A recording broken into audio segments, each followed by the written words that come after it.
Okay. And then, yeah, and then same thing on the last outer zone. Got it. The inside. Got it. Thank you.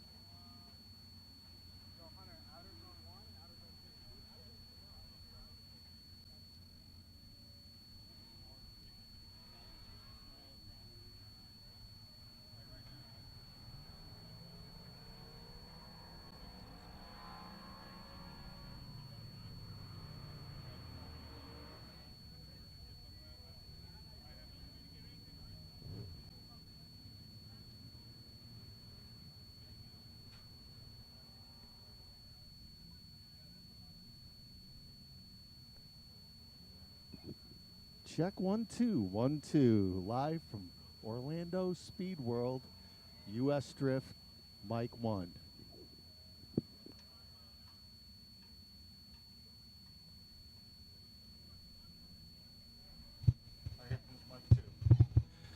Live from Orlando Speedworld, Mike check, Mike 2.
Sierra Valley, California, for my autistic daughter, Elena.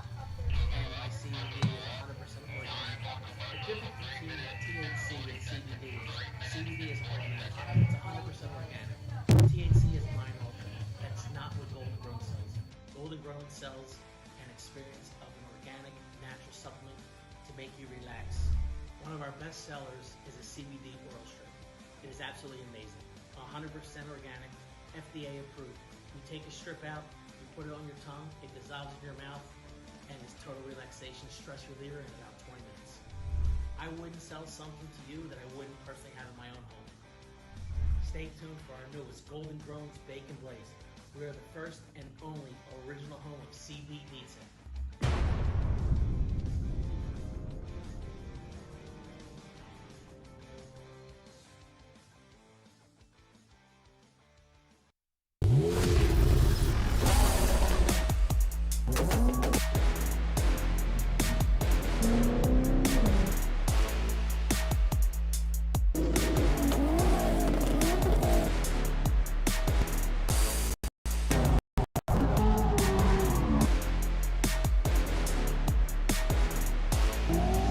Instagram, YouTube. Station.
Started here really quickly, and joined once again with me is Tiny, Instructor Tiny, or known as John.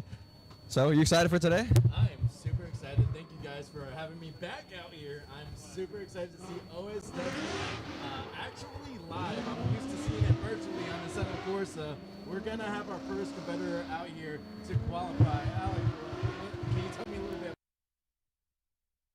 Mota, and he's been doing pretty solid out here in practice. We got to see every driver do the best they could to put together a good run going into.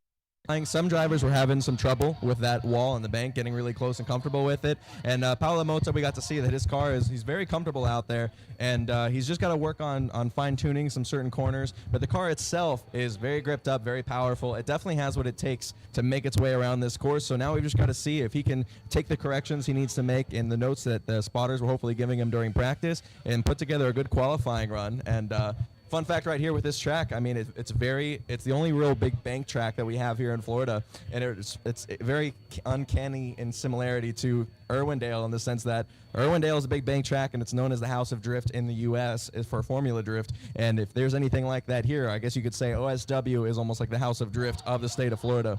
So it should be pretty interesting. What have you noticed so far in practice? Well, I've noticed a lot of guys getting a little bit nervous going into that first wall, trying to get a good line, getting that close proximity to that first outer zone.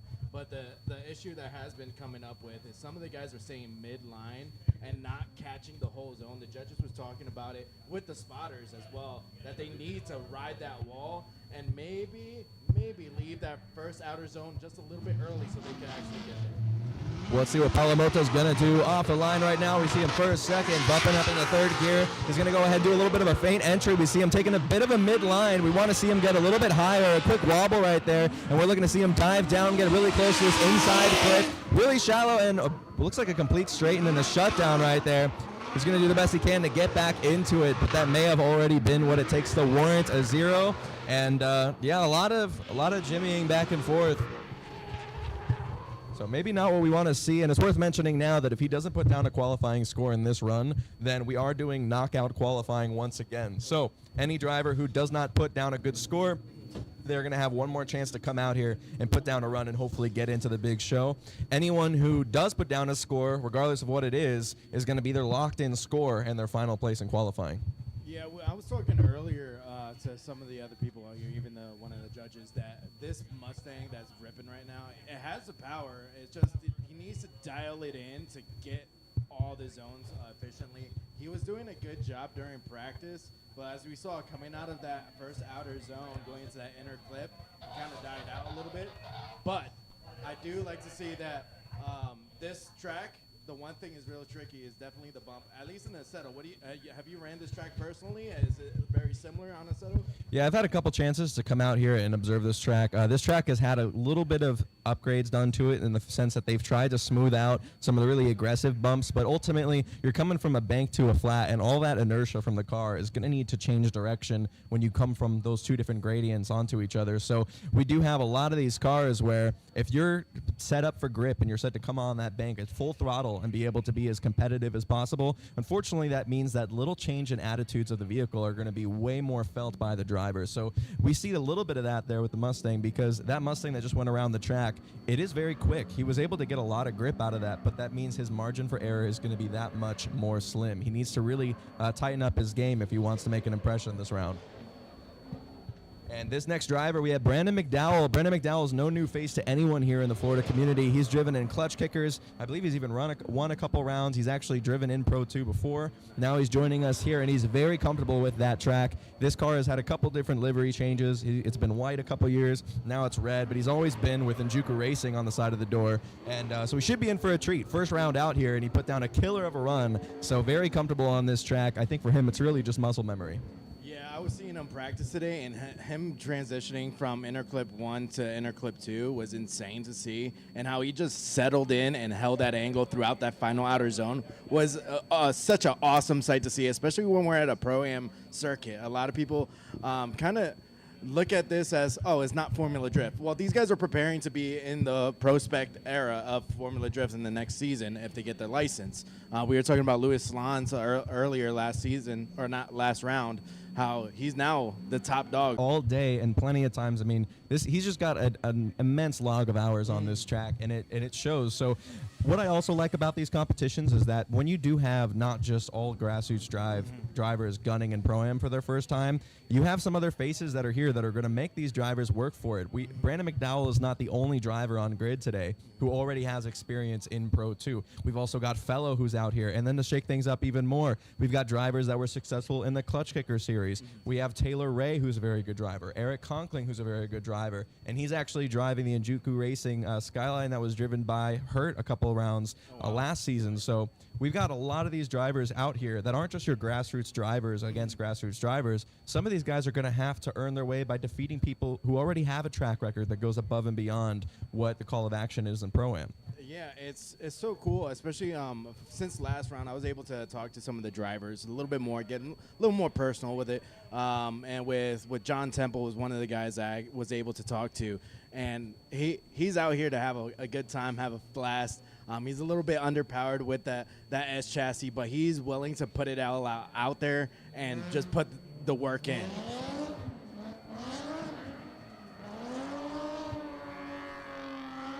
All right, here we have our next driver. I believe this one's going to be Julian Carmona, if our list here is correct.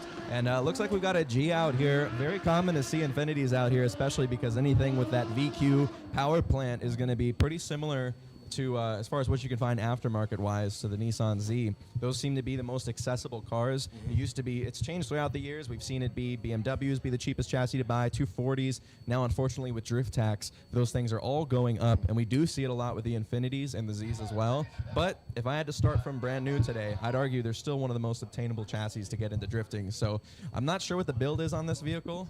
I'm interested to see what we're going to get out of him. Have you watched this driver in practice at all? I've seen him run, and it's cool to see. He also, I believe, is a Dominican flag on the back of his car. But I've seen him run. He's very consistent throughout the whole thing. A little bit conservative, especially on the first outer zone. But I want to see him be a little bit more aggressive and represent the Latinos out there, you know? Well, on this track, it's a pretty big track, so a lot of these cars that are set up a little bit more grassroots, they're going to have a struggle when it comes down to power and grip and how they balance that. So let's see how he's going to do. It looks like he doesn't make a ton of power, but he's got just the right balance of grip to help him get up there a little bit higher to the wall. Not a ton of angle, but it looks like he's balancing what his car is able to do for him the right way. He needs to keep it together as he makes it through this massive transition, and he does a good job at least keeping angle in the car. He's getting out to that outside zone. It looks like he's able to stay in it for the most part, and we're going to see if he's not able to punt this clip, and he does a good job making his way across it. I mean, right there, that's a great example of how you don't have to have a Pro-Am build to be able to meet the criteria. Some of these guys are out here with twice as much the car as that vehicle, and they're struggling to get up there on the bank. So kudos to that driver for being able to at least get there and stay online for most of that run. Yeah, it's great to see how he performed throughout the practice. Like I said, he was being very consistent, and with being conservative and consistent throughout a drift competition, I've noticed that if you're consistent throughout the whole competition, you're gonna place high in the brackets or even in the championship scores. You see it, Luis Lanz, he placed second last round, but he still has been doing consistently well and trying to podium on each round as possible. But if you're doing those kind of runs, and consistency is the key from what I've seen with tournaments. What do you think? Yeah, I think you said it when you said consistency is kind of the name of the game. I mean, there's a lot of drivers that question whether or not they're ready to make this jump and step up to this stage. And the truth of the matter is that drifting with its low amount of limitations when it comes to getting to this step means you're going to have every driver's coming here with their own obstacles. Some of them are here with a car and they're biting off way more than they can chew as far as how much power and grip the car makes. Others may not have anything close to that, but have way more seat time at this track. And realistically, it's still grassroots enough, despite how much money might be behind Pro-Am driving programs already, that you can still make it pretty far in the bracket if you're just able to connect the course, decrease the amount of times you're making any kind of mistake, and even make it halfway through the competition bracket, just if you're not the guy who's span. And we've seen that happen plenty of times where there's just a driver spinning after spinning after spin. And some of our drivers that make it really far in the bracket, it's not that they're doing anything spectacular, they're just making less mistakes than the next guy. And I was last round when we were talking, you were saying that drifting is a team sport when we were talking about how going from military to actual drift competition, how you're kind of missing that team sport camaraderie. I'm starting to notice more and more that drifting is becoming more of a team sport, because not only can the driver needs to be consistent, so does the pit crew. It's crazy to see this. Now, I believe this is Rafael Adams. I may be getting some of the names wrong, but I do know we were able to talk to the spotter for this driver. I at least recognize the car, and this vehicle has been in the Clutch Kickers Championship before. Oh, yeah? So the car is very capable. The driver's been doing okay in practice. Interested to see what he's going to do here. I love seeing the BMW chassis out here on track because they just have so much aftermarket support. But naturally, I mean, these are vehicles that make so much side bite. And on a track like this, I think they answer the call as long as the car's set up correctly to be able to perform. Yeah, I was earlier walking through the track, and I saw this car coming in with a good, nice flick into that first outer zone, staying low line, going all the way around, filling out the zone, coming into a nice dive into that inner clip. Oh, he takes that clip. He wants that as a souvenir. Another fireball coming out, and it looks like it's going to be a 0, but being a little bit rowdy right off the rip. Oh, I was saying earlier, I noticed on the side of his car he does have a Puerto Rican flag, another Latino out here representing, but he's being that big pun and being a punisher right now. Yeah, not what he wanted to see, and it looks like he was plagued by the exact same thing we just discussed earlier, which is coming off that bank and onto the flat. Some of these cars are going to buckle up a little bit, and it looks like he just was holding on for dear life. Unfortunately, the car snapped straight on him, and like we were saying there, the cone was taken for a joyride. So now we've got our U.S. Drift Circuit staff out there doing a great job picking up the clipping point and bringing it over to its original zone. It's not delivery, it's not DiGiorno, it's the volunteers, and we're really happy to have them here. Oh, mercy. Last round, I didn't know where these I was guys. going with that one. It's okay. I was trying to pick up what you're putting down. It's just didn't land. But these crew out here have been busting their tail, especially in round 1 when they were running around. But That is unfortunate. Are you gonna make another Starbucks pun today? I don't know. We'll find out. I feel like every round it's got to be its own little inside joke. We have to discover it along the way. It's really the journey that's the fun. And next up here we have Eric Conkling and Juker Racing Skyline. This car has changed hands quite a few times. It actually was originally driven by Kevin Lawrence. We saw Hurt out here driving it a couple seasons ago, or just last season actually, and he drove for a couple rounds. And Eric Conkling's usually driving an RB Blue S14. It's an RB Swap Blue S14. He competes in the Clutch Kicker Series, which unfortunately is no longer around anymore, but he did an awesome job. He's got tons of experience. Started driving from a pretty young age. I believe he started driving around 16 years old. And Wow. His dad is also a phenomenal mechanic, and so father like son, he's a phenomenal mechanic as well, and driver. So this car, he's gotten very comfortable with it very quickly. I'm excited to see what he's going to put down. And let's see as he leaves the line, going around that little chicane, bumping up a couple gears. Most drivers going with that little bit of a faint entry into a clutch kick. We see that from him as well. Doing a good job getting pretty close to the wall. He could be a little bit closer, but luckily a lot of smoothness, not any big corrections to try and make up for that. As he makes his way through this transition, we're looking to see him hug on that inner clip. Might have been a little bit close there too. And I think we're seeing a little bit of conservatism, but he's doing a great job just being smooth and stitching this course together. I love the sound of that car, man. It reminds me of a 50 cal. It's awesome. When I saw him going in that first outer zone, I've seen a lot of smoke coming from the tires. That's one of my favorite things to see when a car goes on a bank, that smoke screen engaged.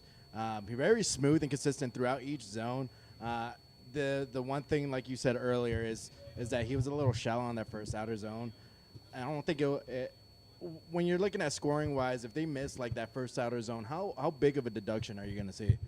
Well, the problem is that kind of like if you've ever taken a test in school before where everything's kind of graded on a curve, to some extent the judges are going to have to examine what the grid as a whole is doing. In Formula Drift, everyone is met with such scrutiny because they're all expected to be nailing this line perfectly. And of course, while this is a test and to make sure these drivers have the same rigor to perform in that manner, we also know that it's just not what we're going to see that. So as in practice we saw, everyone's trying to do the best they can to just put a consistent run down first. And then they're playing with the zones and getting more comfortable. So I think what we're going to see is plenty of battles in tandem this evening where neither driver's really getting that close to the wall, and we're just having to judge off of proximity to the other zones, other clips, and even each other.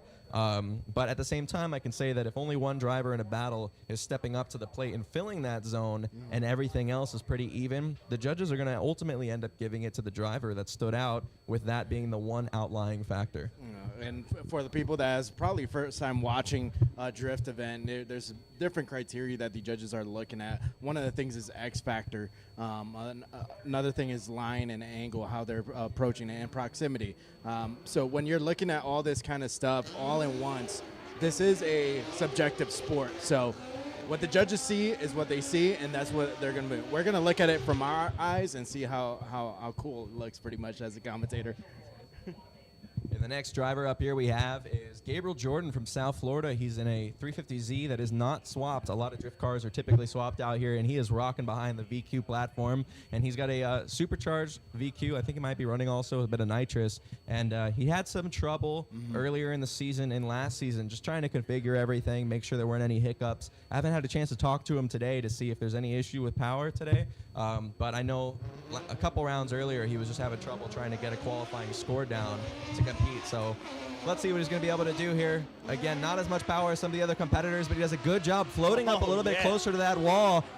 And there we go. It's only about a couple feet away from it as he makes his dive down. Let's see if the car will keep its composure, make his way across the second clip, does a good job. A quick e-brake grab to just help pivot the car around as he makes his way into this last big sweeping corner. We'd like to see a little bit more angle as he makes his way across the last clip. But there we go. The man just wants to see a score get put down. And I think that was a pretty smooth run. He should be happy with that. That should definitely secure him in.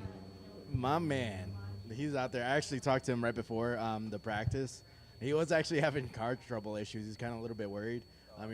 He ended up fixing it last night. He ran into it, last round when he had a leak. And it might have happened again on the practice or right before practice.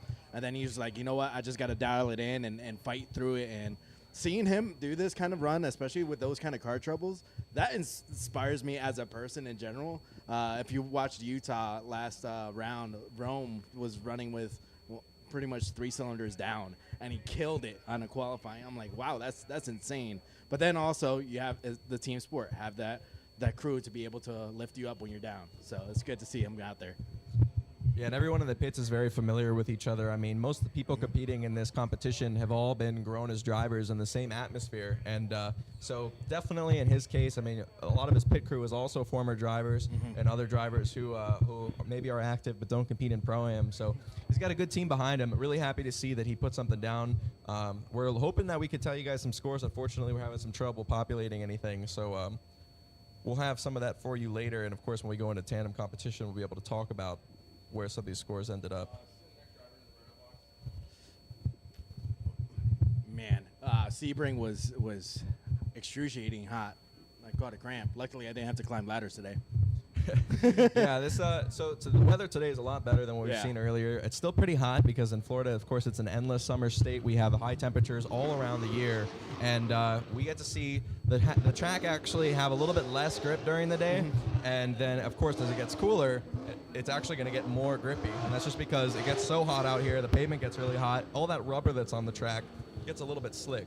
So many of these drivers that are having trouble get closer to the wall, they're going to need to figure out something, because I think that challenge is only going to get a little bit more difficult. And this next driver actually is someone who hasn't had any trouble getting close to the wall. Andrew Grindle has been doing a great job, being very smooth in practice. So I'm thinking he's going to put something together pretty tight, and it's another Corvette. Yeah, Grindle has been doing a fantastic job out here with that red Corvette. Let's see how he performs out here in the qualifying run as he is running up there, getting rowdy with that Corvette. Nice little flick into that first outer zone. Let's see how the proximity is going. A little mid to low line in that first outer zone, possibly missing that zone. Diving into that inner clip. Fantastic transition, a little bit late, but he's going all the way out to that final outer zone and riding it all the way around with nice, good throttle modulation on throughout there. All right, with that number 3 in the back. Praise hell, praise Dale. Definitely some mistakes on that run that I'm sure he didn't want to see in practice. He was doing a little bit better getting up on that wall, and he also wasn't overshooting that second inner clip after the transition. And unfortunately, he was midline, overshot that second clip. He was completely outside of the white lines. But ultimately, again, at this stage, you have so many drivers who are just going to have trouble linking the course. We saw a lot of that. There's maybe, I want to say, 10 or 12 drivers that are actually out here completing everything. So just putting down something conservative, I wouldn't stress too much on the qualifying points. Just do something that's going to get you in the competition, and then focus on what you need to stitch up in practice. And back when I used to drive, one of my favorite tools to utilize was just a plain old video camera. Have someone on your crew just videotaping every single run. And these guys have spotters, and some time in between qualifying and practice, and even between qualifying and competition, to just really iron out those last details. So if we finish everything, we should have one more practice session, and then he can work on just one last chance to clean up those details. There's some people that when you're looking at a video as well, and if you're brand new to this kind of like competition, when we are able to say, hey, he probably e-braked on that or left foot braked, what are some tall tale signs that you see as the car is going through the track that you know it's either an e-brake pull, clutch drag, or even just some left foot braking? Well, on this track, everything is happening right in front of us. So some of these courses, especially we know at Sebring, one of our rounds is a very fast blind corner even, where we have to rely on the drone footage a lot more to catch some details. But here at OSW, the cars are sideways towards us most of the time, and there's also corrections that I wouldn't even say that we see are a bad thing. So coming around this bank, it actually looks really awesome and helps position the car great. If you end up in a bind and just lock up that front wheel and just drag it all the way around the bank, sometimes you can feel the car is just gripping up a little bit and feels like it wants to nudge towards the wall, and just by locking up that front wheel, you can actually balance the car perfectly all the way around the bank just before you dive on down. And in FD, they've made this distinction as well, and they've realized that drivers are going to make some corrections that aren't we can't really call them corrections anymore because they're techniques being used intentionally to predictably manipulate the car. They're doing it proactively to help actually position the weight of the car, have more control over the weight transfer of the vehicle. So if we see a lot of that big lockup on the brakes coming all the way around the bank, that's not really something we can knock them for if that's actually the way they've planned on taking on the corner and they're doing it fluidly. And I think that's the biggest point, is it fluid? So let's see right here. We have our next run. I believe this is William making his way around in the green 350Z, coming down on a mid-line. He looks like he was setting himself up correctly, but then just a quick wobble put him down on the mid-line as he makes his way through this first clipping zone. Transition, it looks like he's failing to carry a little bit more speed. It looks like he slowed down a little bit, and that is going to be a problem as far as how he's able to dive into that next clip. Cleaning it up here, and there we go. I mean, that was a run that should at least warrant a score, but definitely a lot of inconsistencies on momentum and throttle. That is insane. That car is really loud, especially we're in the booth and we can hear the concussion from the exhaust. But when we're seeing him going through that first outer zone, he was holding a midline throughout that first outer zone, going into that inner clip. I was talking to one of the drivers. I believe it was Nick Ward. When we're going from that bank into that first inner clip, and then that transition, there's like probably 2 spots there where it upsets the car, and you just got to lock in and be able to carry that angle throughout. Some of these drivers where you're seeing, especially throughout practice, that section right there seems to be another problem issue on this track. Yeah, and I think the name of the game on this is actually just when you can predict what's going to happen, and then you want to go ahead and you want to lead what's going to already change the position of the car. I mean, and this isn't just something that is present in drifting as a discipline, but it's another motorsports. I mean, even skiers can relate to this, is that or mountain bikers, if you know that there's a bump in the road and you know it's going to change it, you're almost going to anticipate that and intentionally throw some weight in the car to counteract that. That way, when you get past that part on the track, the car is situated exactly where you want it.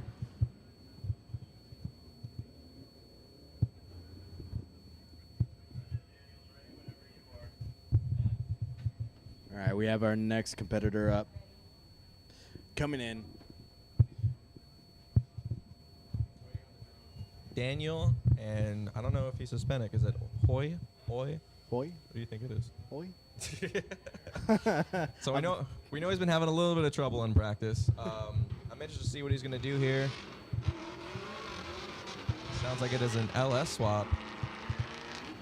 Having a little bit of trouble, doing a slow roll into the first corner, trying to position himself up on that wall. He's flooring it, trying to pick up speed throughout the entire bank.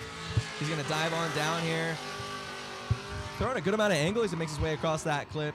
And then a little bit off of the second one as he makes his way into the last sweeper. We hear a little bit of a lack of confidence there in the throttle, but making his way around nonetheless. And we see a lot of that. Some of these drivers I think they're getting a little bit dazed by just the length of these corners. They come into it, and I think it just gets away from them how much commitment they need to be on the throttle. And I think they forget that less is more. You know, the same thing when it comes to just racing in general. We have these sayings like slow is fast and all this, and it's mainly because being smooth is usually what helps you deal with anything. Nothing's going to sneak up. No bear's going to jump out of you on track. So the real solution is for you to find a level of throttle and then slowly make your modulations. Everything will be just fine. I think some of these drivers that have a lot of grip, they get on the gas really hard and they speed up and they think they need to completely cut off the throttle. And the guys who know the name of the game on this track, they're the exact opposite. You can hear their engine note around that last bank, and it's just a humming sound that keeps them all the way around the corner. Yeah, and it comes with like the throttle modulation, especially going through that final outer zone. If you don't want to be lifting off the throttle, because especially if you're in the lead, that's going to slow down yourself enough, and you're going to just spell it for disaster for that chase car if he's surging to actually make impact on that lead car. And you don't want that, because then it might look like it's on your fault, especially when the judges are looking at that. Yeah, I mean, that's a great point. I'm glad you made that, pointed that out, because we've actually seen this happen already in U.S. Drift Circuit, and we see it happen in FD too. I mean, if you're in a throttle zone, you can't just be coming off the throttle so much, and with these cars that are already very grippy, they tend to automatically scrub speed when you come off the throttle. So it's not the same as just gliding with a lower grip car. I mean, the moment you come off the gas, these things come to an almost halt. And next up, I mean, you know this driver. Why don't you talk a little bit about John him? Temple. He's out here. I've been able to talk to him almost weekly now. I've got him set up on a Seto with a car that's similar to his spec that he's running today. So he was able to run OSW on the sim, I talked to him earlier, and he's like, hey, I was able to run a successful run. I'm like, oh, that's great. And I'm like, what's happening? Why aren't you practicing? He's like, oh, I got to fix some stuff. so he's coming out here. I saw his post on Instagram that he had to pray to the nitrous gods. Let's see if those prayers are successful. As him running out here with that S chassis, he has been doing a fantastic job.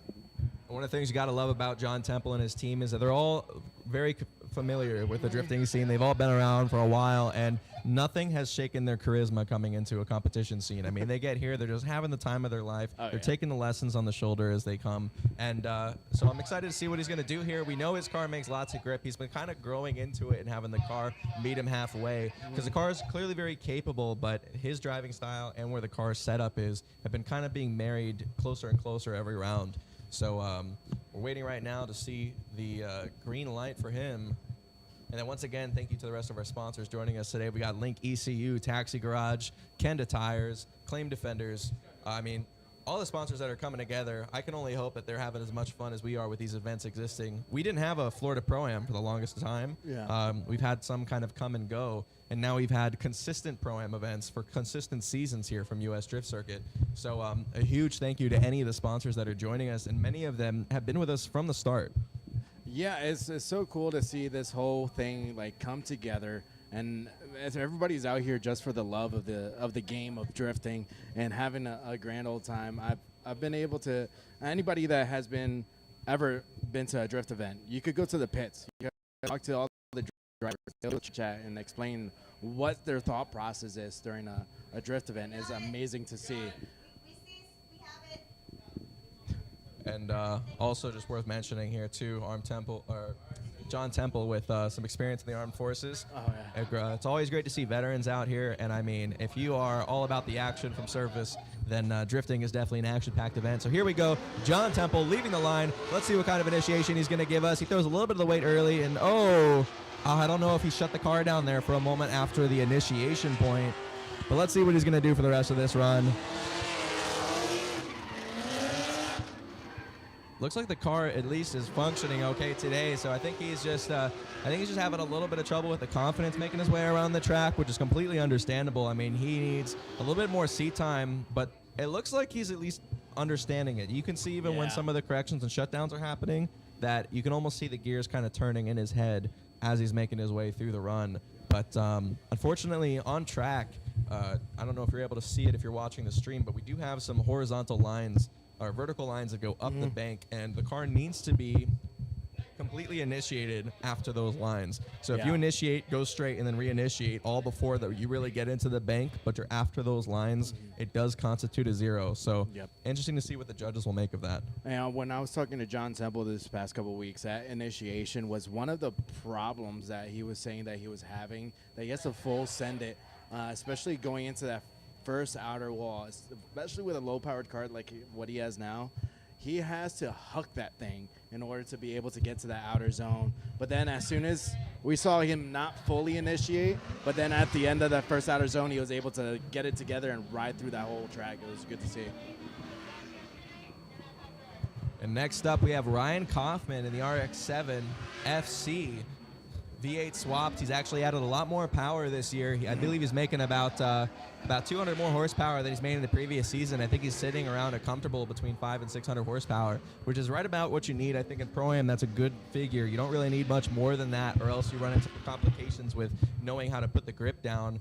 And in his case, I mean, he's doing a good job. Last round was his first time competing with those upgrades, though, and really? after fixing an issue with his suspension. As far as his steering rack goes, he did an upgrade and was able to just make sure he get that under wraps. So he shouldn't have any issues with binding or numbness in the rack. And hopefully he's figured out a good tire combination that works for him. So let's see as he makes his way out here. I haven't seen any of his practice runs today, but doing a good job floating into that outer zone. He could be a little bit higher up, and we see a little bit of that brake lockup in the front that we were talking about earlier.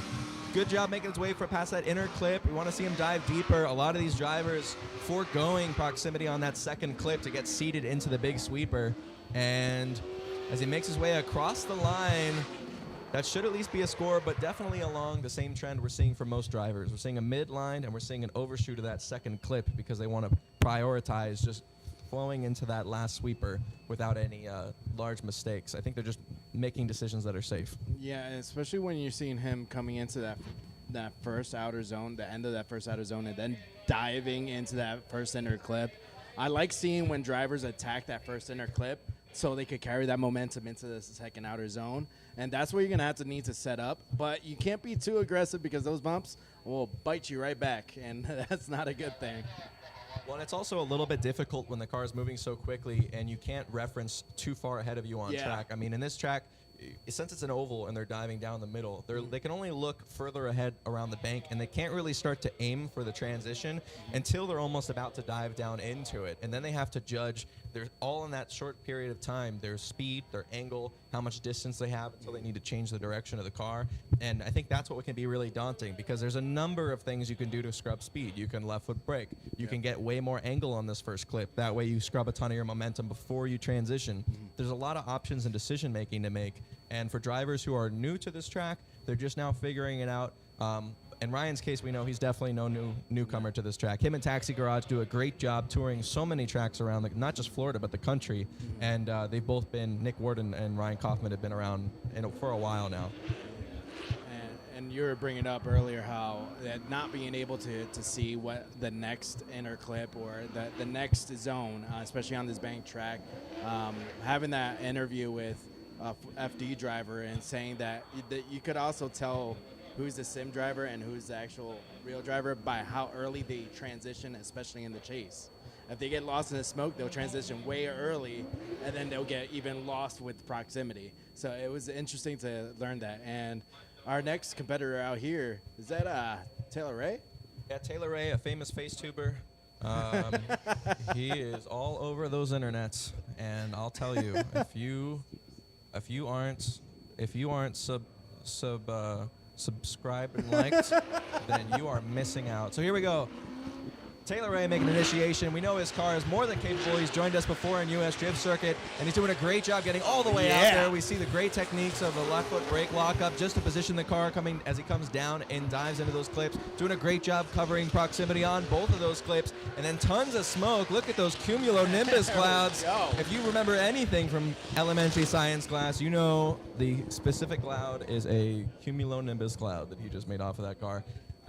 Man. I mean, what a driver. Very cool that he's joining us again. He actually, when he joined us last time, he was doing really well in the competition, and a very respectable move by him. He actually bowed out earlier on in the bracket because he knew some of these drivers are here really competing for that license. In his case, he's just out here having fun. But I really like what that brings to the table, because we just saw that kind of driving from him now, and we know he's capable of that on a consistent run-to-run basis. He is going to be, in my opinion, kind of like the gatekeeper for some of these drivers. I mean, his presence here at all means these drivers have to be prepared to go against that if they want to get closer.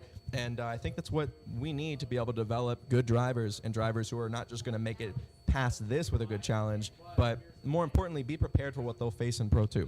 Yeah, I think it also comes into the mentality aspect. Like sometimes some people come into to have a ritual coming into the track. But some people probably think of quotes. The only quote I thought of is our modern philosopher. The quote is, "All I do is win," and that's DJ Khaled. There we go. There we go. You know, it's funny because you were just thinking quotes, and I was thinking of quotes at the same time as you. I was thinking maybe we'd think of the same quote together. No. I was wrong. I didn't think of the same quote as you. Do you want to know what mine was? Sure. Mine is, "Man, this sticker is inconvenient, but I do love Fig Newtons." I don't know if you know what that's from.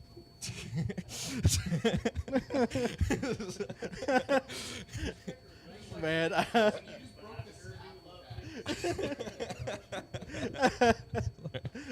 It's so great to have you guys to be commentating with you, especially when we do virtual stuff. We always try to do something like that, and I thought I had one up on you, and you came out with a curveball and hit me with it.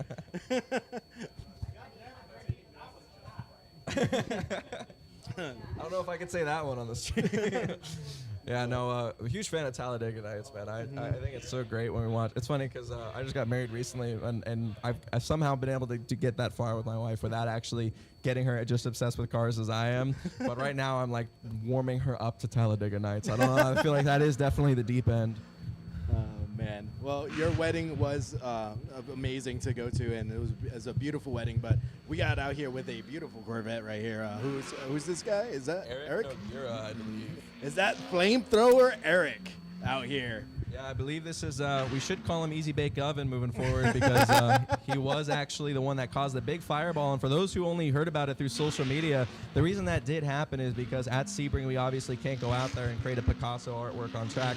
So we were using all-purpose flour, I believe. It was all-purpose flour. It might have been, could have been low-fat flour, whatever. I don't bake often, so I don't really know. But but unfortunately, that is a flammable substance. So he did backfire, lit it up. It made for beautiful pictures. I mean, I've seen some phenomenal photography of that. Yeah. If I'm him, then I've actually already printed it and I've got it hung up in my house. So I'm not that close with him, but I would love it if someone else, one of you who is friends with him, could just find a reason to go over to his home and just see if he's done that by now. If he hasn't, someone needs to just frame it and give it to him as a gift. I actually told him on social media, I'm like, I want this picture canvas. I actually bought a canvas. I'm going to have him sign it. But we have him coming out here with that Chevy Corvette.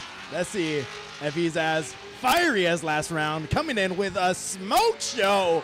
Going in that first outer zone, but dives a shallow, going into that first inner clip. Coming out here, smoke screen engaged to that second inner clip. Oh, mercy, going all the way around, riding it all the way to the final outer zone.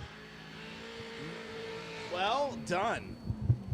There we go. That was an awesome run. I mean, you heard it here. You were reacting. I was reacting. So were the judges. He did a really great job getting up to that bank. I think he just started to come. I don't know that he fell on the midline. I think he was actually just trying to steer into the next zone. But I think he just made the decision a little too preemptively. So great driving there. I mean, he absolutely killed it. And we've seen some great driving from him every round. I think that if he's not a contender for the championship this year, then he's definitely needs to just keep showing up because he's definitely one that has full potential to get that Pro 2 license. Yeah, he's been coming out here and showing up from what I've been seeing from first round all the way to now. He's been out here. He actually had an incident earlier today. He was one of the guys that went into the wall. Tire went off and everything. So him putting out a run like that after that kind of hiccup is awesome to see. Resiliency is key as a drifter. And in his case, he's at every event, and I think that's really what creates a good driver. Before anything else is seat time. And if you've heard any other driver who has spent time in the realm of drifting and has accomplished really anything, you know, you can walk through the pits and you can see some phenomenal builds, but seat time really does conquer all. And I think he's done a good job bringing his car to a variety of different types of events. He's been to Clutch Kickers, he's been to Sebring, and he's also been to OSW plenty of times. So. Next driver, we've got Alex Puig with the side of his car saying Pandemonium and got the Panda mascot on the side of there. I've always loved this car because, I mean, if you've ever been to like Monster Jam, all the monster trucks have like their own like name and presence and character, and he's actually got that Pandemonium brand. I think it just fits so well. It creates a really good way to brand himself as a driver, and he's been having a little bit of trouble on this track. But ultimately, he is a driver who is always learning. You will always see this car. He's done so many cool events outside of just diversifying. He's even done Jackson Performance did a really cool event down on Las Olas Beach where he was drifting on the roads right along the sand. So let's see what he's going to do if he can get right along the wall as he looks to get himself a little bit more situated up on that bank. Staying on the midline as he makes his way over here. We know that he's having a little bit of a power deficit and as he gets his e-brake grab to try and pivot around that clip. His car was kind of facing the wrong way momentum-wise, and he just used the e-brake to kind of pivot it in as he makes his way around this bank, doing a good job, though, positioning the angle. And I think he's definitely doing better than his practice runs began in the beginning of the day, but definitely has a couple things to work on. I think he'd want to say hi to us. That's why he stopped there. Yeah, he's just rotating around. Give us a wave. Hey. No, he did a great job. He was very smooth throughout the first outer zone going into that whole bank. And then diving into that first inner clip, you did see a little bit change of angle, like more deep, aggressive angle. You said it was an e-brake grab, and I could see that as well. And then going into that final outer zone, he was digging in to that throttle, and then he went a little bit too aggressive towards the end of that outer zone. Well, I think that's where he gets comfortable. Alex Puig has a lot of experience on tracks that have no gradient at all.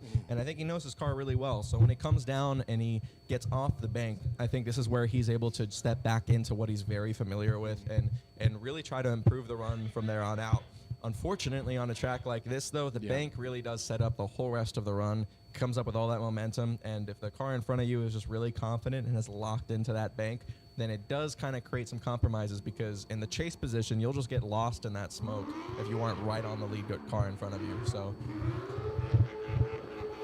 next car we have up is Brandon Cox, and he's done a great job in competition with us in US Drift Circuit, and we can always recognize him by that shiny, I don't know if it's a wrap or a paint job, but he's got that cherry metallic, almost like a flake, metallic flake over there. It looks really great, beautiful color. Yeah, I was talking to him earlier. I mispronounced his name last round. He's like, it's not Brian, it's Brandon. I'm like, yeah, I get it. I had the wrong name. But I was talking to him earlier, too. He is a former Marine as well. I'm assuming that was probably his favorite colored crayon, the red. That's why he loves the red color. And I told him that. He started giggling. But he's been out here doing a spectacular performance, coming out here and just sending it to that wall, sticking it, that throttle. We'll see how he performs on this qualifying run. Let's see if this former Marine could send it and get all the way to that wall. Here he comes with a nice weight transfer going into that first outer zone. Staying in the midline, he's trying to dive deeper into the zone. And here he comes all the way towards the end of that final outer zone, going into that first inner clip. Good. Going into the second inner clip. Oh, a little bit shallow, going all the way around. And the throttle modulation throughout the whole track has been very smooth. Man, he was smooth like butter throughout that whole track. Well done, my man. Yeah, he did great, and then coming through that first transition, we saw him just go ahead and get brave and just flick a little bit more angle before that transition. It's a great technique to just buy yourself some time right before you're going to transition to kind of eye up where you want to toss the car, especially if you have some momentum to spare. So we saw him do that there just to dissipate a little bit of speed and angle, and he did it with a lot of expert experience control of the car. Controlled chaos, my friend, and being a former Marine, that's where he's comfortable in. So controlled chaos, sending it all the way out there. Hopefully, everything's going well with his car. He's been very not conservative, but patient with how he's attacking the track during practice.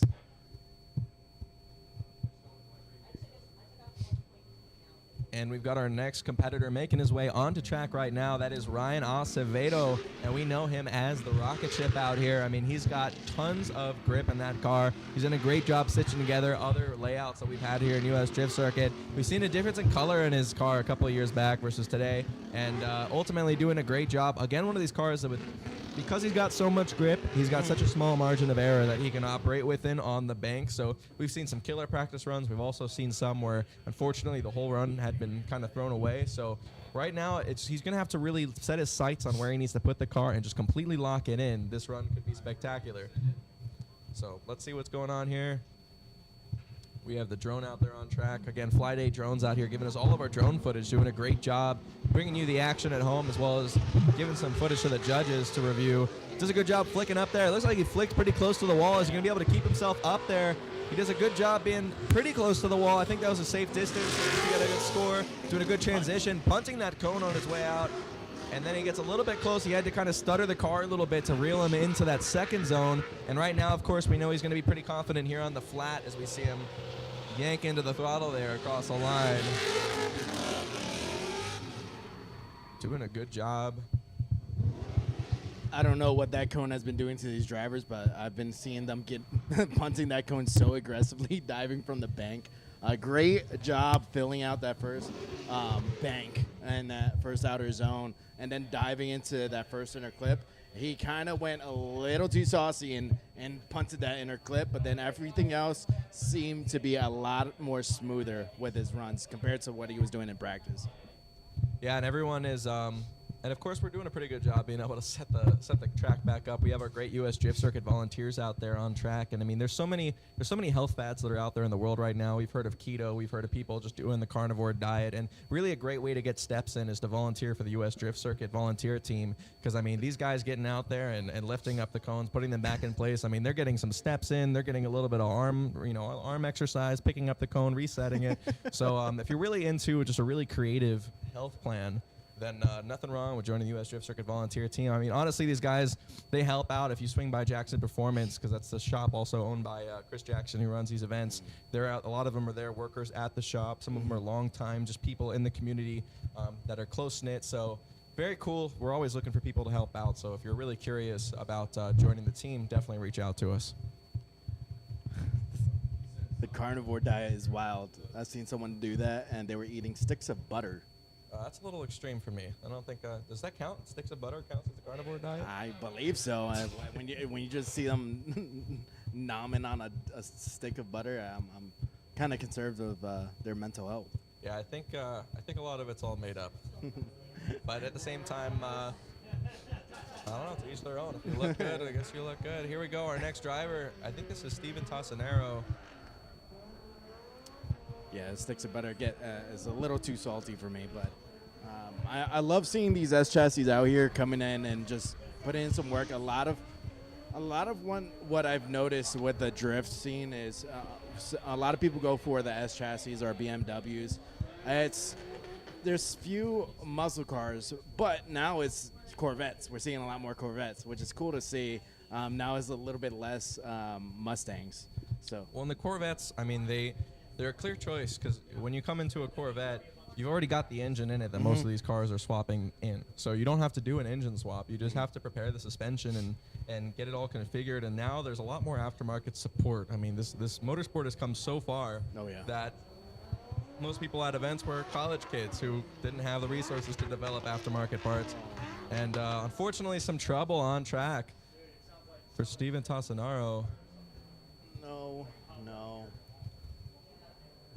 Well, that's going to be a 0, and him going.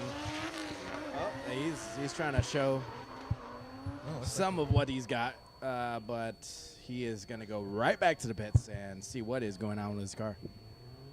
Yeah, it looks like it looks like he at least found a gear at some point. So I mean, he's it looks like the transmission's at least intact, but I don't know what happened there. It looks like he might have just misshifted and bumped it out of gear. And then I think at that point, when you're in the bank, that's the other thing, is that you got so much momentum when you're in the bank. If you straighten out, there's a good chance it's just going to suck you into the wall. Yeah. And a lot of times when it comes to tracks like this, these drivers know how to enter the track and come in with full force, but being in the middle of the corner, I mean, once you've straightened out, it's a 0. So it's just the safe thing to just like stay out of it and just kind of cruise around. You just don't want to. This is not the place or time to just make decisions that could lead to any further damage or any other issues. It's so unfortunate to see like the car just die out right in the initiation, and it's like, oh no, what happened to this car? There's always assumptions. Being a third party here. But being in as a driver, especially with your experience, what is going through your mind through that? Like, what are you thinking about? What can it be, like troubleshooting right off the rip, or is it just, all right, let me get this car back to the pit? Well, it's funny because if you've been with the same car and set up long enough, then usually you'll run into every problem you can possibly run into. I mean, sometimes you hear that pop or you hear that sound or even there's just a feeling that you feel weird in the car, and you almost immediately know that it's something you've already dealt with, it's happening again. But there's also types of problems that can plague you where there is no sensation or indicator. If it's an electrical issue, we call those just kind of having the gremlins, because you can have problems that are caused by electrical issues that are very difficult to troubleshoot and diagnose. And in his case, I definitely don't think that was an electrical issue. That was definitely just something going on. Either he has an issue with his transmission or he just simply misshifted. But we saw him doing great all day. And this next one right here, we have Fello, not a newcomer to drifting at all. Very comfortable out here. One of the drivers that's performing really well in practice. Let's see if he's going to lock in and just exercise some muscle memory. We see him do a good job floating there, just hitting the rev limiter as he makes his way around that bank. He comes down, doing a great job on the transition. We're going to see him rotate in, getting good proximity on that second clip. It looks like he is just trying to put down an example textbook run. You can hear he is just revving that engine for all it's worth as he makes his way around the track. He did a great job. it almost looked like he could have carried a little bit more momentum. I think that's the only criticism I can give him, is that he did a great job. He clearly knows how to position that car, but it almost looked like he was exercising a little so much wheel speed that it was almost just kind of keeping him a little bit slow. Yeah. And that's something we see a lot, especially if the tire compound is just really not what you need underneath that kind of power. But at the same time, it's also a strategy. So if you're just trying to put down a good qualifying run, it might be your strat to just make decisions or even set up the car differently so it makes less grip. So on a track like this, you can float up to that outer zone and have no issues filling it. And when we're thinking about tire compound and even grip wise, I was talking earlier to one of the judges that has driven the track here often, that when the sun sets, especially when we're doing the actual tandem battles, that the track unevenly cools down. It's wild. Yeah, I mean, especially when it comes to what the makeup is of the track. I mean, the underneath the track is completely different compounds as well, especially if it's been repaved over and over again, especially if one part of the track has just been hotter throughout the day than another part of the track. Even it comes down to the consistency of where these drivers have been driving, and that's an interesting challenge to run into, because when it comes to actually Formula Drift events where everyone's hitting the same exact line consistently, the grip is all going to be exactly on that line when it comes back. But on a day like this where everyone's been riding the midline, you might find out that when it gets cooler, the midline's gripping up more than the high line. So it'd be pretty interesting. And next up here, one of our sponsors with us today, Taxi Garage, and a very successful driver and a great track record, Nick Ward, in his LS-powered S14. He's done a great job, and of course, him and Ryan Kaufman always driving together, attending many events together, and definitely no one new to OSW. He went ahead and went out of his way to get some more practice recently on this track. So let's see what he does. He makes his way up to that outer zone, positioning himself with a good amount of angle and doing a great job getting up on the bank, still kind of mid as he makes his way down to that inner zone. Doing a good job. Looks like he could have been a little bit closer to that clip. Right now, I think we're seeing a little bit more of a conservative run from Nick Ward. We know he's very capable of keeping that car exactly where it needs to be, but of course, he's got an entire day of drifting he's got to get through. But very, very smooth and concise there. So definitely should be a score. There were things he could have done better, but yeah, I think it almost looked like it was a little bit intentional. Yeah, he's another driver I was talking to earlier, and even on social media, that he's actually one of the contenders for the top seat in the bracket for the championship, and he is fierce, but he was very conservative on this round. He seemed like a little teddy bear going through that whole track, but he was very, very conservative so he could get into the show. That's the one thing that we were talking about earlier, that you have to be in the show in order to make an effect. All right, so doing that kind of stuff, that's a fierce move.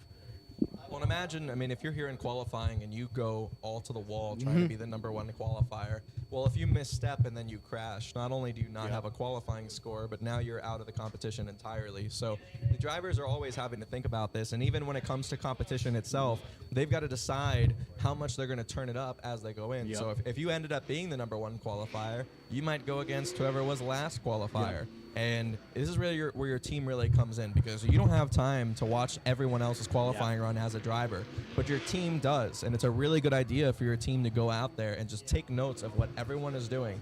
Who are you going to go against in your bracket, and how have they done in practice? How did that person do in qualifying? Was anyone paying attention? When we used to go out to competitions, we'd make notes about every other driver that was on the grid, what they were having trouble with. So before I ever went against them, we knew, okay, this person hasn't been on the wall the entire day. This person has been having a lot of trouble on the transition. And that could be really important, because last round we just saw this. Luis Lanz was in the bottom of qualifying. And that was just because he had made a mistake in his first qualifying run and had to do a knockout run. So if you were against him in your early run in top 16, then yeah, you might have qualified higher, but you were against one of the top contenders in the series.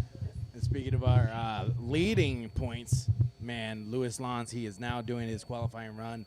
He has been having some little technical issues going into practice, but we'll see if it got cleaned up in that nice Chevy Corvette. Luis Lanz is a wonderful person to talk to. He's very humble going into his first qualifying run. Let's see how he does with that Chevy Corvette, getting a nice gradual flake. Yeah, buddy, all the way up into that wall. Oh, mercy. A little correction going into that first inner clip. Oh, shallow on the angle. Oh, no. He's going all the way around. Misses the second inner clip. but he is fighting through this all the way to the end, and I love seeing that. That first outer wall was probably one of the closest ones we've seen. Yeah, I think he was doing a good job getting up towards the bank, but it looked like he was just a little bit twitchy coming down, and I think that's where a lot of the problems only began for him, because he wasn't fully situated as he was coming down the bank. The car wasn't settled, so when he came down and the gradient changed, it looked like his car was able to sneak away from him as far as what the momentum of the vehicle was doing, and it might have been a reinitiation. We saw for a moment that he kind of almost straight and reinitiated almost within a few seconds.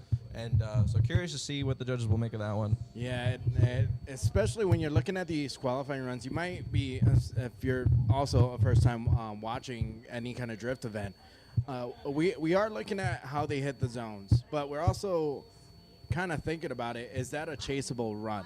If a guy that's chasing it can actually keep up and keep a good proximity throughout that run, then yes, you can qualify, but you also got to make sure you hit every zones at the same time. Absolutely.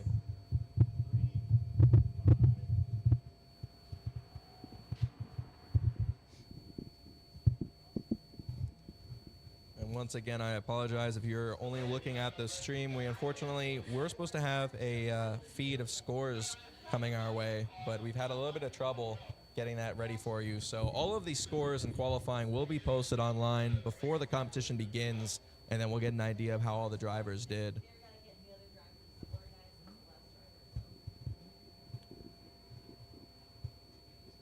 I was talking to Chris Jackson earlier, and there is a veterans organization that's out here today, one of the sponsors. Can you talk a little bit about them? Yeah, so we've got the Veterans Trust out here with us today, and they've done a phenomenal job connecting veterans with ways to be active and have high adrenaline experiences, and we've had them be partners of Jackson Performance. Yeah. We were talking about a event that had happened with Alex Puig down in Fort Lauderdale on the beach, and they did a phenomenal event that was called the Human Baton, where it was basically a large relay race, and it included rappelling down from helicopters, and going through the ocean, scuba diving, and then even getting inside of a drift car, and then up and down Las Olas, near the corner of the infamous Elbow Room in Fort Lauderdale. Okay. They were able to do some maneuvers with them inside, and then get out and move to the next spot. So incredibly charismatic veterans who are just loving being a part of our experience here in drifting, and they're absolutely. So if you're here at the event, definitely ask about them. Go meet them. I mean, they just have such incredible stories, and they're great characters to be with us today. I love seeing those kind of veteran organizations giving back to the veterans and giving them that fun experience. Also, the fun experience of rappelling down walls.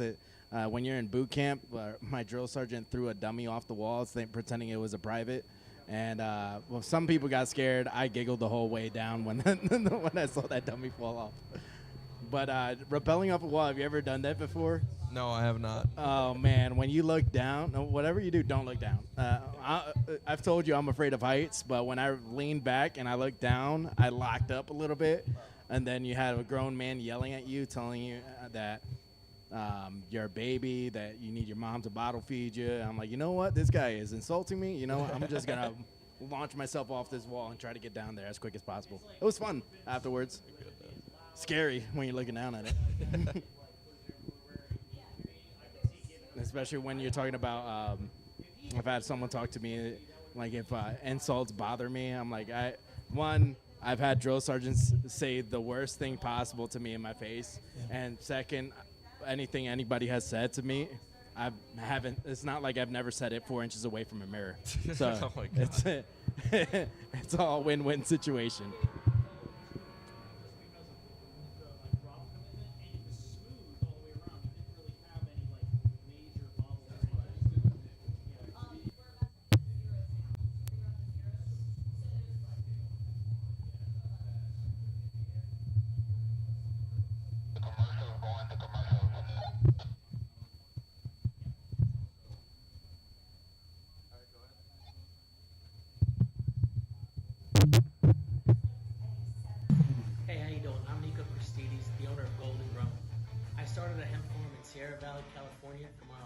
Daughter, Elena, and my CBD is 100% organic. The difference between THC and CBD is all natural. It's 100% organic. THC is mind altering. That's not what Golden Grown sells. Golden Grown sells an experience of an organic, natural supplement to make you relax. One of our best sellers is a CBD oral strip. It is absolutely amazing. 100% organic, FDA approved. You take a strip out, you put it on your tongue, it dissolves in your mouth, and it's total relaxation, stress reliever in about 20 minutes. I wouldn't sell something to you that I wouldn't personally have in my own home. Stay tuned for our newest Golden Grown's Bacon Blaze. We are the first and only original home of CB pizza.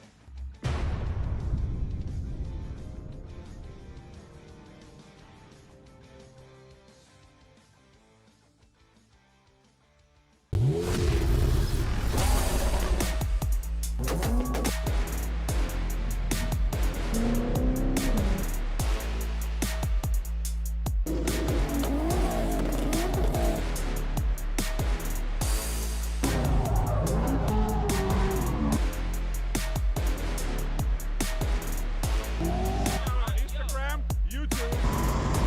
Station.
first positions. You're going to have to really step it up, show that you can beat a Pro 2 driver before you become one. I think that's a great way to earn your way into the next ranks. Yeah, I'm also looking at these unofficial scores as well, and we're seeing Nick Ward and Luis Lanz are 8th and 9th.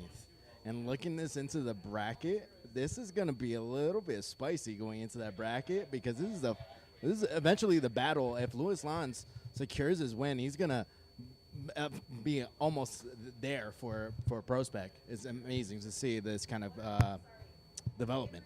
Yeah, if there's a chance those two go against each other in the bracket, then that will definitely be a situation that might decide what happens in the championship.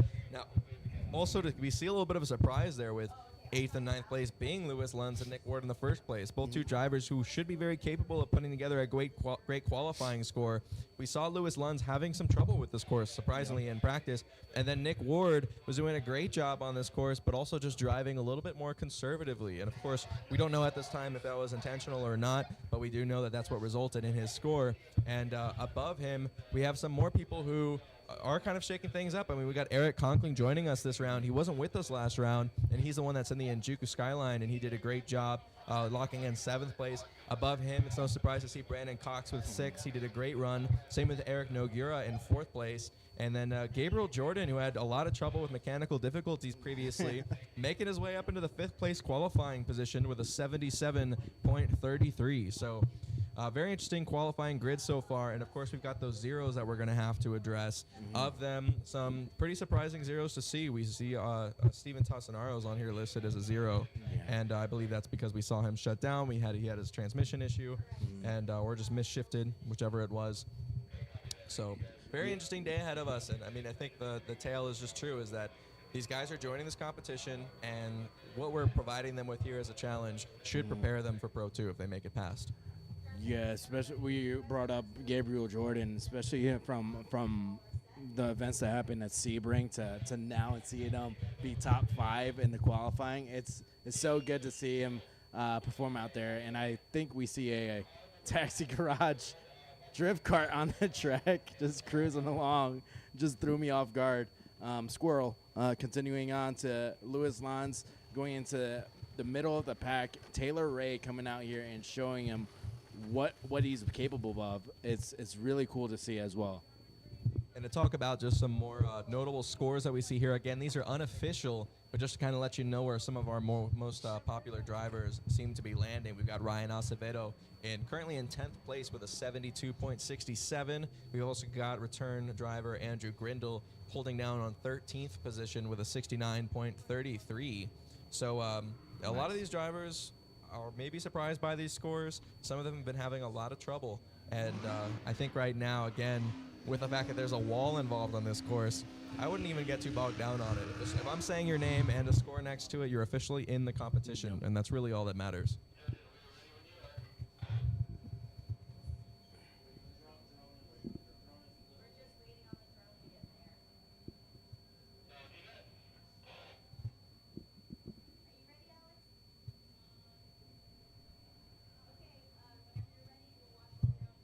All right, and now we have Paulo Mota, who unfortunately had a 0 in his qualifying run. Again, this is our first of the people with zeros looking to lock themselves in and fill those last positions on the bracket. Yeah, with that Ford Mustang, that thing's been rowdy throughout the competition from Sebring to here. He needs to dial it in. He needs to lock in and get a qualifying run. We're seeing him come in with that red Ford Mustang. Here we go. Coming in with a nice little generous flick into that first outer zone, trying to keep that angle throughout that first outer wall, getting close to that wall, going all the way into that first inner clip, getting good angle, filling out that first inner clip, a little bit shallow in the second inner, going all the way to that second outer zone, keeping that throttle down, trying to keep that angle, filling out each zone, and actually he's been punting that final cone almost every time on the track during practice. I think he has some aggression against that outer cone. And he's definitely did a way better job there. That should definitely be a score.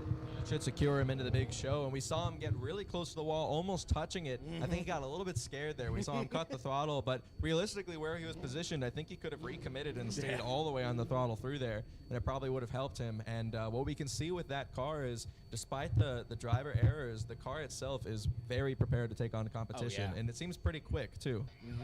Yeah, right there on that first outer wall, I'm pretty sure his pucker factor scale was through the roof when he saw him getting that close. That was awesome to see, especially how he committed into that inner clip.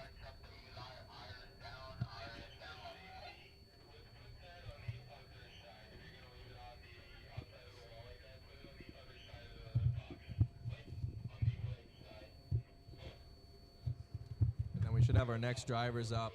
So we unfortunately don't know the order of the drivers that are making their way up, but we do know that we had a couple drivers that look like they're on this 0 list. It looks like John Temple is also here on the 0 list.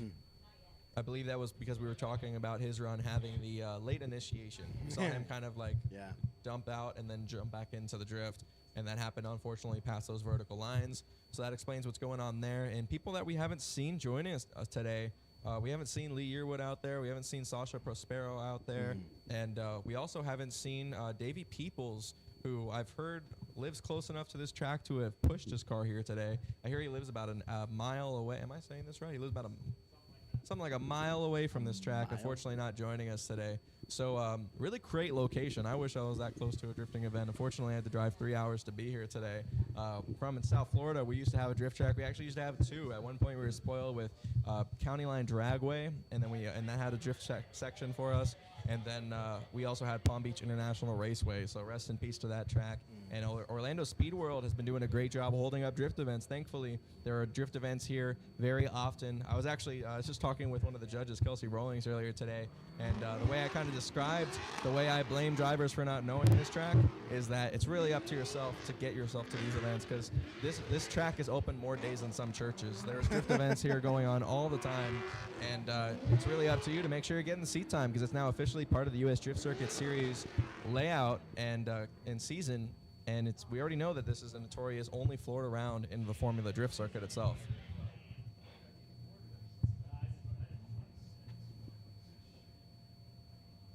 I could be wrong. I believe this is Rafael Adams up next. And we know, again, this car is more than capable, so let's see if he's going to be able to put together a run. And once again, this is a good time to talk about the fact that at all U.S. Drift Circuit events, there are fun run day events. Yeah. So as we're talking right now, we're actually sitting in the announcer's booth.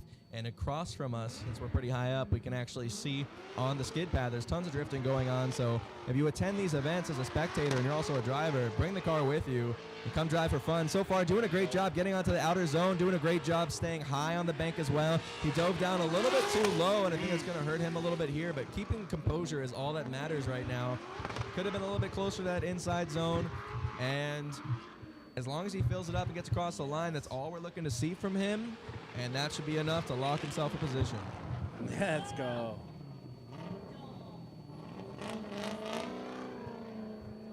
Man, that was a pretty good run for him.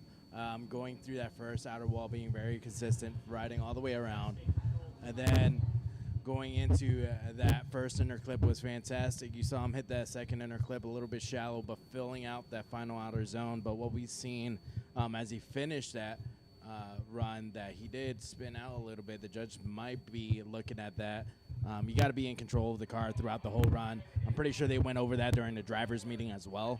So we'll see how the judges score it, or if and we'll go from there. But it's good to see, like I said earlier, a Latino, Puerto Rican coming out here and representing. I know I'm going to give a shout out to in Jersey, Club Loose. There's a bunch of Puerto Ricans out there. They're called the, the Roller Badgers, or Badger Rollers. They're all A86s, and they just send it in English Town. Pretty cool crew. They go out there, just have a good time. We're starting to see a lot of that too. Like cars will go out and become friends with each other, and they'll just pick the same color and a name, and then they're just a drifting gang. They go out everywhere together. And I also think you nailed it on the head too, with the car just needing to be in control. It's really important that you shut down the car under control, you come across the line under control, and that the judges can't make the way you cross the line into a spin seem like you were out of the control as you made your way across the line. That can lead to a zero. So yes, you might have been in drift all the way across the line, but if as you were simultaneously crossing the line, you were losing control of the vehicle, that can still zero out a run. So a lot of drivers shouldn't just think that because they got to that line, it's okay to just huck the car and let it just for fun. That can really throw your entire competition away. It's so funny that when you're explaining this kind of stuff, this also translates into a virtual side. The virtual judges are as strict as what you see in Formula Drift, or even what we see here at U.S. Drift Circuit. So a lot of that stuff, when you're saying it, I'm like, yeah, they do that as well as virtually. It's cool to see the both worlds meshing now. and judging and even competition-wise, going from OSW, the virtual drift circuit on Assetto Corsa has a track, Orlando Speedworld, and now where I'm at Orlando Speedworld, seeing this is pretty awesome.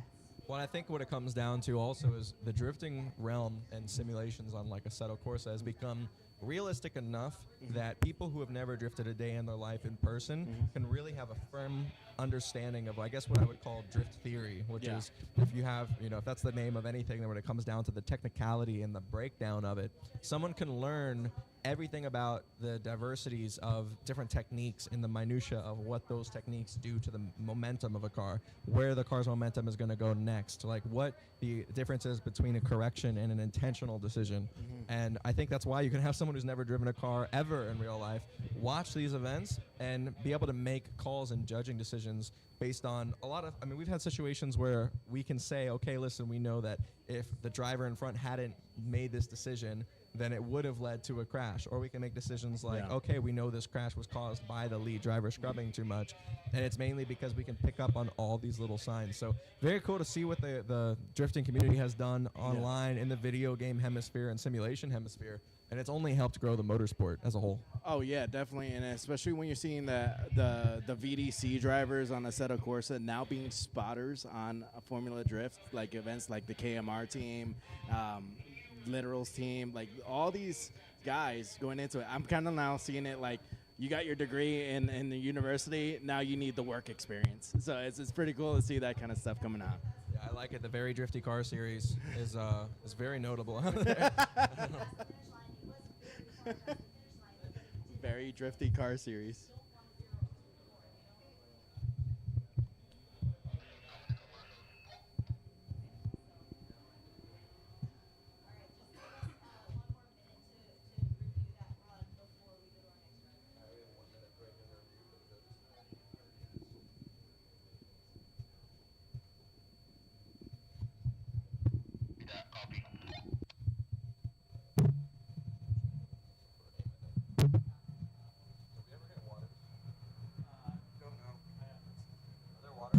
Hey, how you doing? I'm Nico Christidis, the owner of Golden Grown.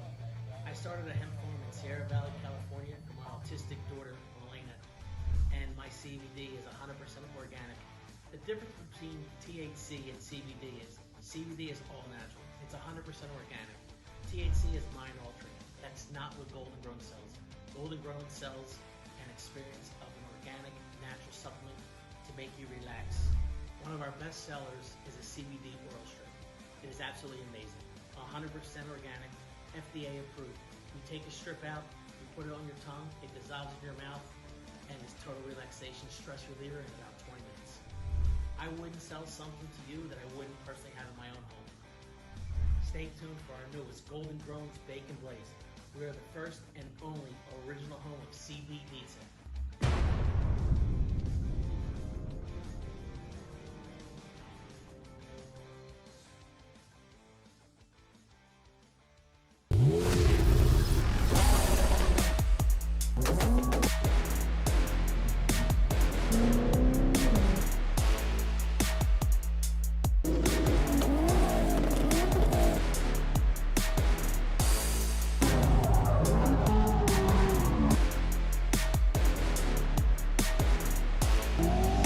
Instagram, YouTube, Station.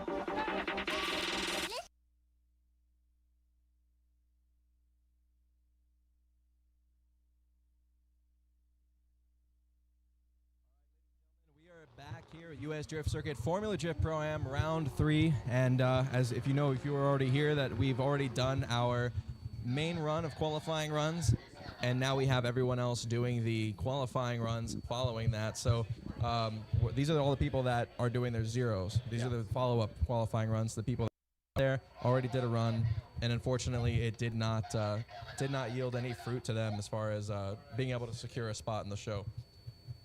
So what type of fruit would you think it would secure? I don't know. Right now, I don't know what it is. I guess I've been sleeping on mango like all my years of my entire life. So recently been eating a lot of it. Anyways, BMW going in the first corner. Oh, looks like he is. It looked like he like just shy of straightened out or completely straightened out there. That'd be extremely unfortunate as we're looking to see a qualifying run that would put him in the game. I think that right there might have thrown away the run at the beginning, but still worth making his way out throughout the rest of the run. I don't know that we saw an initial run from this driver. So that might have been his first and only run. That wasn't much of a mango. That was more of a sour grape initiation. But coming into that whole turn, he took the cone all the way to inner clip too. Kind of looked more cartoonish how that was stuck to his front grill, going throughout the whole track and missing the final outer zone. I'm pretty sure the judges are going to be looking at every single point of it and judging accordingly. Well, in this round, things are very different than last round in the sense that last round was a 2-day event. It was actually spread out in practice and qualifying were on one day, and then the competition was on a second day and on a track that we return to every single round of competition for U.S. Drift Circuit. In this case, it's the only round we're doing at OSW this entire season, which again is only a 4-round season, and then it is also only a 1-day event. So drivers had to show up, roll in. They were able to roll in as early as last night, but the only driving that was taking place is all done today. So they already had their practice. That was from earlier in the morning until just before we started qualifying. And then this is it. So there's going to be one more practice round, hopefully, if we do good on time, to do right after qualifying and before we go into the tandem competition. That'll be one last chance for a lot of these drivers to just fine-tune their technique and their driving ability on this track. But again, and I've been saying this since I got here, is that any driver who's having trouble on this track, to some degree, if you're a local, you've got to blame it on just not coming out here. I mean, this event, this track is always having events. They have private days all the time. There's public events hosted here all the time. And so there's really no shortage of opportunity to get out here and learn the course. Yeah, if you guys are also watching when you see the drivers scrubbing the tires, there's a little bit different scrubbing the tires compared to what we've seen in Sebring. And it's very different, especially when you're on a bank. So what's a technique you would do on a bank track compared to like a flat track like Sebring? I mean, I think it really comes down to what the actual car setup is. I mean, we've seen cars that are out here that are lower horsepower that are having no problem just coasting into the top end of the bank and just floating there, and they don't have to do anything else. The car doesn't make a lot of power, and therefore they've down-tuned the grip to be able to just easily skate by on any line they choose. And other cars are so gripped up with so much torque, and this might be, it almost looked like he was going to have a little close encounter with the wall there. But unfortunately, that's a shutdown and a zero. He almost went mock Jesus into that wall. Got scared. Pucker factor was through the roof, and then had to shut down, unfortunate, and then drive through. And there's no buffer on these walls. They are just straight concrete. So, I mean, you're going to do some damage if you hit them. And we were just talking about the difference in some of the car setups out here, some of the techniques. I mean, some of these cars are so gripped up, and they've set up their cars that way intentionally because of the fact that the other rounds all take place on Sebring, and maybe that's the only driving they do is on that flat track where it's not super gripped up. Here at OSW, the tires on the oval track here, they go out super quickly, and it's very grippy because this track is used all the time for drifting. So that corner, this whole layout is just reused over and over again. It's completely caked in rubber. So some of these drivers are probably their own worst enemy when it comes to the way their car is set up and having to do all these extra techniques just to put the car where they want it for once. And now we're seeing John Temple scrubbing his tires up. He had a issue going on the initiation on this first qualifying round. Let's see if he puts some points up. I talked earlier how he has been putting the work on the sim. Let's see if it transfers over and actually come out here and qual and try to get into the bracket. But we're waiting for the lights. And here we go. John Temple out here with that S chassis, white, black, and orange, coming in with a nice big flick into that first outer wall. There we go, John, coming in smoke show all the way through that first outer zone, coming in, diving into that first inner clip. Money going into the second inner clip, using some slight e-brake going into that final outer zone, riding that throttle all the way around.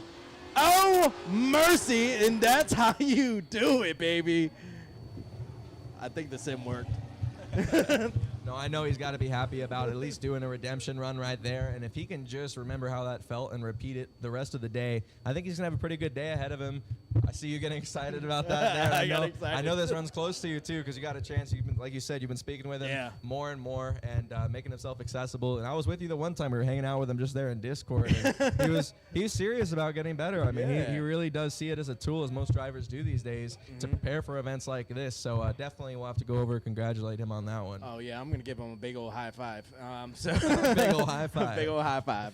But that doesn't mean the show is done there. He has to perform on tandems because we were talking about earlier how he reached out to me. We talked about it. So I'm always open with all the drivers. I'm like, hey, if you want me to help you out with a virtual car, I'm gonna help you out as much as I can, and just put in the work. As long as you're putting the effort in, I'm willing to watch you. And also, not only for the sim drivers is helping them out, it's also helping me out as a commentator, because you've seen me in the Discord. I'll do some fun commentating over runs just to practice the layouts. That's why on previous on Sebring, I was a little nervous, but then when I'm here, I know the track. I'm comfortable with it, but I've always put the work in. When you're the driver and you're putting the work in on the sim, you're going to put out some banger runs, just like how Temple just did right now. And I believe we're almost done, too, with going through our zeros here. And then once again, we'll be taking a short break. And after the last runs, we'll be letting the drivers have their drivers meeting with the judges, go over anything that needs to be changed or any critiques. And then there will be one more practice session for the drivers to fine-tune some things. And then we'll come back here. I believe the scheduled time is 6 o'clock. The official listed time is on the US Drift Circuit Instagram. And then our tandem competition, we're going all the way through to the finals. Yeah, as one of the comments said, the proof is in the yogurt. I'm not too familiar with that statement, but I usually say the proof is in the pudding. As you see, I'm pleasantly plump. I eat some type of rice pudding. I like that quote. Yeah. How the turntables. All right, so here we go. Sasha Prospero joining us out here. I don't know why we didn't see him earlier today. We didn't get a chance to see him do a run, and so now he's going to be able to hopefully put something down.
was about, I want to say he was like 10 to 15 years old, driving the DMEC layout, and he was set up. It was like a booster seat, and the pedals were pushed up a little bit, and he was just shredding that track. It was awesome to see. Comes out of the car, stands on top of the roof, just cheers on with it. That's awesome, man. That's where I love to see where the sport's going. And I think some people are starting to come into this sport with, I mean, before Sims and before, like, you know, when you could only just use so many aftermarket parts that were available to you, then all you really could do is the best of whatever your car could give you with not a whole lot of avenues to upgrade. I mean, it wasn't that long ago that even 500 horsepower was thought of as like way more than you'd ever need. And now an FD, like half the grid makes over 1,000 horsepower, it seems. Now we're starting to see numbers close to that in ProAM. And so, I mean, you knocked it right on the head. I think it's interesting that not only is the diversity changing a lot and what kind of opportunities are becoming available is changing a lot, but this is now called into question a whole different way of driving. I mean, because what it takes to drive a 1,000 horsepower car, it's completely different than what it takes to drive what FD cars were 5-10 years ago. Yeah, well, back in 2009, I remember the spec was around 600 horsepower, and they were running tracks that they're running now, like the layout of Road Atlanta is totally different from 2009 to now. And I was talking to some people on the Discord about it, that instead of you going all the way to the top of the keyhole, you actually went to the bottom of it, rode it back, and come back down. Now, seeing 1,000 horsepower, where are they going to go next? Like, it's insane.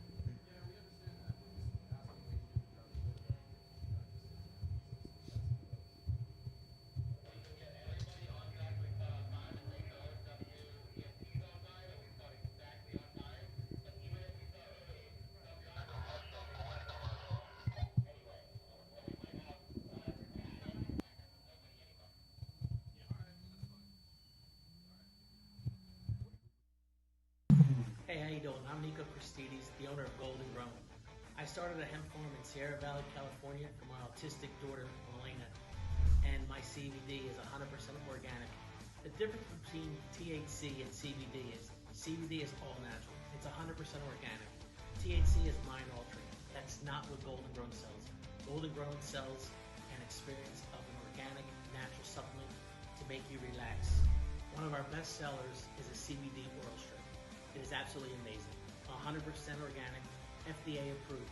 You take a strip out, you put it on your tongue, it dissolves in your mouth, and it's total relaxation, stress reliever in about 20 minutes. I wouldn't sell something to you that I wouldn't personally have in my own home. Stay tuned for our newest Golden Grown's Bake and Blaze. We are the first and only original home of CB pizza.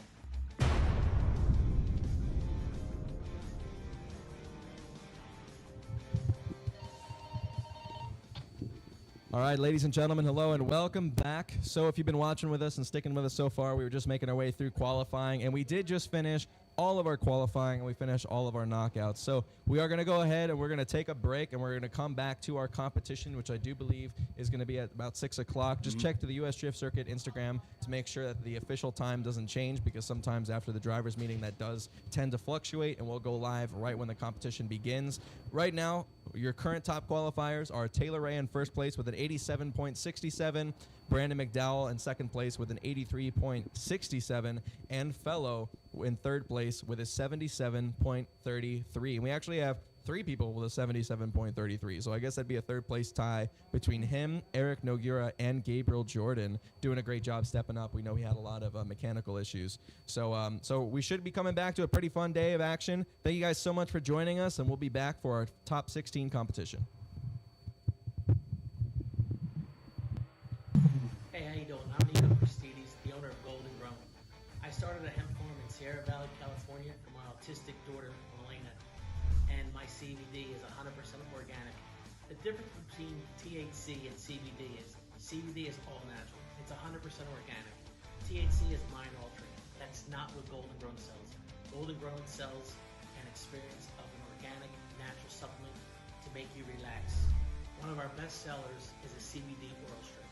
It is absolutely amazing. 100% organic, FDA approved.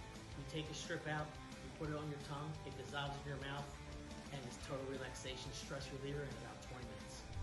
I wouldn't sell something to you that I wouldn't personally have in my own home. Stay tuned for our newest Golden Grown's Bake and Blaze. We are the first and only original home of CB Pizza.